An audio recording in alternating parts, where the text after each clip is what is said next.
Adam.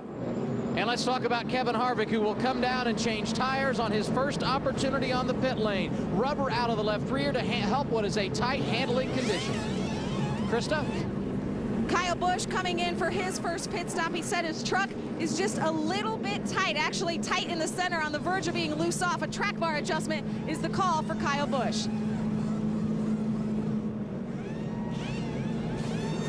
Gonna do 4 tires for Kyle Busch. And I say these trucks come right back in and get gas. They're done, which I like this strategy. I'm going to be interested. I was talking to Kevin Harvick Saturday, and he said he thought he was going to come in, put tires on the first time he came in, then wait till the next time to come in to put fuel in it, because he may be just a hair out of the window right now if this race gets a long green flag run. That 14 of Rick Crawford stayed on the track. We'll be right back. Welcome back to the Kroger 250 for the Camping World Truck Series from Martinsville Speedway on the Monday edition. It's Rick Crawford still out in front. Rick Crawford got beat on the restart by the 13 last time. Let's see if he changes it up a little bit. Uh-oh. Decided to wave this off. No restart. He's not going to beat him this time. Nope. They're going to wave it off. The 07 truck, I think, had a lot of smoke coming from it as they came off in turn number 2. Chad McCumbee in that 07. There's J.R. Fitzpatrick. J.R. Fitzpatrick. 7. I thought it was a 07 of Chad McCumbee. This was coming off of turn number 2. You see that 07 in the back? Looks like steam, doesn't it? It does look like steam. I don't see a whole lot of damage to the front end of that where he may have poked a hole in the radiator. But NASCAR just wanted to take a look at the racetrack and make sure there was nothing put down.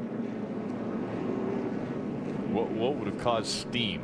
I mean, other than water being put on the headers or something out there. How do you? You're not running around here at full speed, so you're not pushing the air through the radiator to cool it. So you will run warmer during the caution flag. Adam, what's going on with Johnny Benson? You talk about split-second decisions. As soon as that caution came out, the trucks were coming off of turn 2. Trip Bruce, the crew chief for Johnny Benson, said, come in here and put 4 tires on it right now. He gives up a position in the top 5. They will also make an adjustment to free him up. 4 tires for Benson at lap 69, his first service of the day. You're talking about split-second decision. It took them about 5 or 6 laps to make that decision, and they made it in a split second. When the caution came back out and they extended the caution, Trip Bruce said, we got to pit. We got to get all this done right now. Will he come back in and get some gas, Phil? He might as well. He absolutely might as well. Nothing to lose because he's going to be the very last truck. Well, it won't work. It's 1 to go, and you can't get all the way down this pit road and around and back on the track without losing a lap. Yeah, now the 17 is coming down pit road. Obviously, pace truck's still on the racetrack. Timothy Peters, you see him on pit road right now. Wow, these guys, they like you said, no one knew for sure what. Fuel only, get the fuel in it. There you hear. Krista, what are they talking about? Well, they were going to come in, then they made an audible and said stay out, and then they just got on the radio, and that's what you just heard was coming in for Timothy Peters. Fuel only is the call. You see him here on pit road. Remember, this is a bare bones operation. 2 full-time employees, Timothy Peters and crew chief Chad Hendrick. We talked about, we weren't sure what our strategy was going to be. We still don't know what people's strategy is. Changing it as they go. And they don't either. Yeah, the one truck of Johnny Benson did not come back down pit road to put fuel in. I know it's 1 to go, but there still should have been plenty of time to come in and put enough fuel in it and catch it back up with the field. It would have been tight, but now all he has to do is get gas later. When other trucks come to pit road to get their tires and fuel, Johnny just needs gas that could give him the track position they're looking for. Green flag back in the air. Rick Crawford, Ron Hornaday, Matt Crafton, Terry Cook, and Mike Skinner are top 5. Look at the move to the inside by Hornaday. Hornaday's going to try to follow that 13 truck. Rick Crawford is strong off of turn 2 on the top side of the racetrack. And he knows exactly what he needs to do, too. He's got to pound that thing down to the bottom of the track to hold off Hornaday. Great job by Rick Crawford retaining the lead. Crawford continuing to add to his laps led at this racetrack. You remember Krista talking about Cowboy being a little bit nervous this morning. Well, a lot of times you talk about pit strategy. Well, we're going to do whatever the leader does. Well, they're leading right now, so they're the ones that are going to dictate. You've led all 67 laps. Got a really strong truck, too. He's able to put some pressure on Johnny Sauter. Look at these guys battling back in the pack. Remember, a lot of these trucks have already pitted. There's Kyle Busch right side of your screen, David Starr, Stacy Compton, Brian Scott. They've all been to pit road already. Brett Butler up on the outside making his first Truck Series start for Andy Hillenberg. Trying to get a feel for these big heavy trucks. Hadn't done this a lot. Good kid. Doing a nice job on their staying out of the way there. Brian Scott gets by on the inside. There, Crawford trying to get to the inside of Johnny Sauter. Can't make the move. He better make it in a hurry. That steer is coming up there on him. You get a little rear steer. Longhorn Chevrolet of Ron Hornaday running second. Now again, Crawford looking to the inside. Johnny Sauter doesn't give him any slack.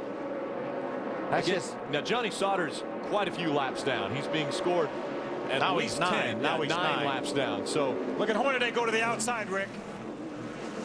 Rick Crawford stays on the back bumper of Johnny Sauter. Hornaday looks to the outside, doesn't complete the pass, but he's going to do it again in turn number 3 to see if it'll work there. Johnny Sauter is slowing them down enough that Hornaday said, I'm going to try the outside. Then Rick Crawford moved to the inside. 3 wide at Martinsville doesn't work. I bet you Rick Crawford's thinking, Johnny Sauter, you're messing up what would be a really good day for me right now. Here comes Hornaday on the outside. Well, that's Johnny Sauter. Hornaday pushing him. Hornaday pushing Crawford now. That's what Crawford needed. He just needed one turn where he could get the gas down, put a little gap between he and Hornaday. He's got a better truck than Ron right now, but Ron's able to lean on him and probably pass him. He's going to get to the inside here. He's going to beat him down to turn number 3. Hornaday taking the lead away from Rick Crawford. Wow. Chris Devoda. Well, if we thought Cowboy Starlin was nervous, I was nervous down here watching the interaction between that 13 and 14.